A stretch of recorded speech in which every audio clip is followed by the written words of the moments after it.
Shalom Chaverim. When I say the word obsession, what comes to mind? For some, I think it would be the name of a perfume. But I believe for most, you say the word obsession and they get this sense of foreboding.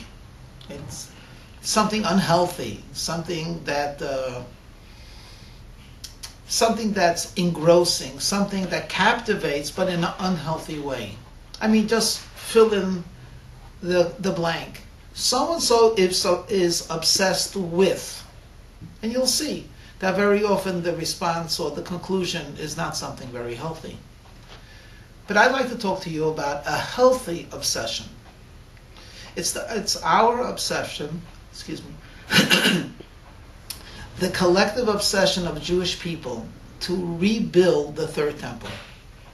You see, since we've been around as a people, it's been part of our consciousness that a world that is imperfect is not satisfactory. An imperfect world must be made perfect. It happened once. Let me take you back in time. The Chumash relates to us about a place on earth called Gan Eden, a Garden of Eden. Now, do you actually think that garden was a botanical garden? There might have been some similarities. There might have been exotic fruit trees and all kinds of magnificent foliage. I'm sure it smelled wonderful. But Gan Eden was not botanical gardens. Gan Eden was a physical place on earth where the physical existence did not conceal on spiritual existence. There was physical beauty and there was spiritual beauty. It was heaven and earth together. And in this beautiful place on earth, man and God had an idyllic relationship.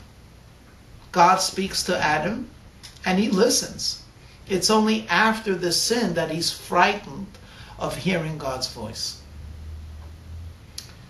The holy temple that was in Jerusalem was a form of Gan Eden. Yes, as the garden was beautiful, the house of the Lord was beautiful. As the garden had physical trees, so did the house of the Lord have physical stones. As the Garden of Eden was a place on earth where spirituality and holiness radiated through the physical surroundings, so too the holy temple. So a man would enter a structure. It was stone. It was beautiful. He heard music. But he didn't only hear the music, he felt spiritually attuned. He didn't only see stones, he felt presence.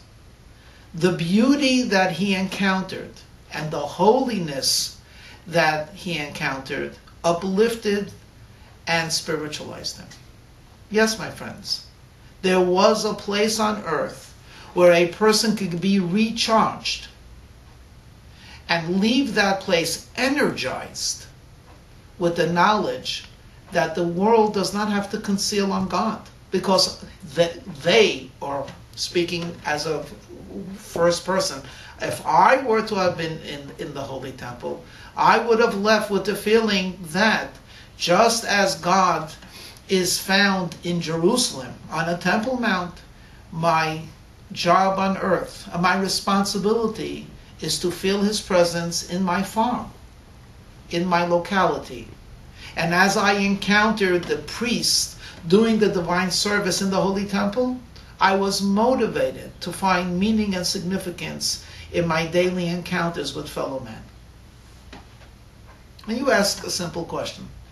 Is it really possible that in a physical world and in a physical structure, a person should be awestruck and absorb a message that there is nothing else but God?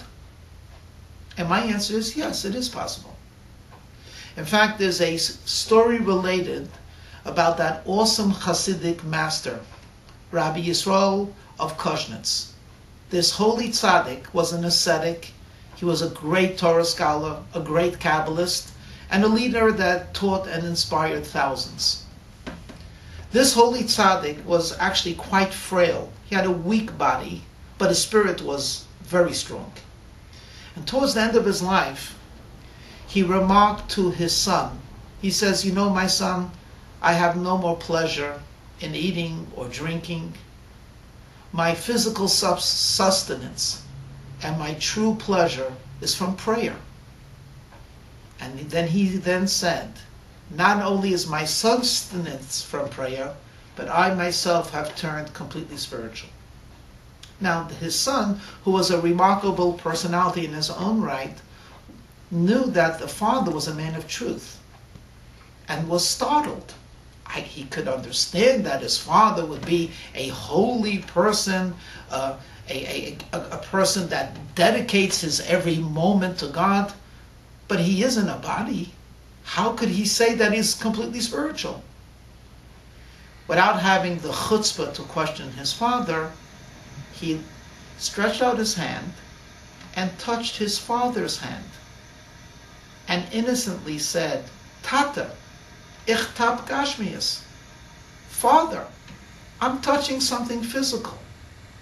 The question, of course, being, how could he say, "Father, that you're completely spiritual"? And the father looked at him and said, you are feeling the physical because you're touching me with the physical. I want to ask you a question. If you had to take temperature of your child who's not feeling well, would you take a tape measure? Would you put a tape measure on the forehead and say, "I'm not registering, I guess you don't have any fever"? No. You need a different instrument, something much more delicate, something that was created to feel temperature of a human being, not of a yardstick that was made to measure wood or fabric.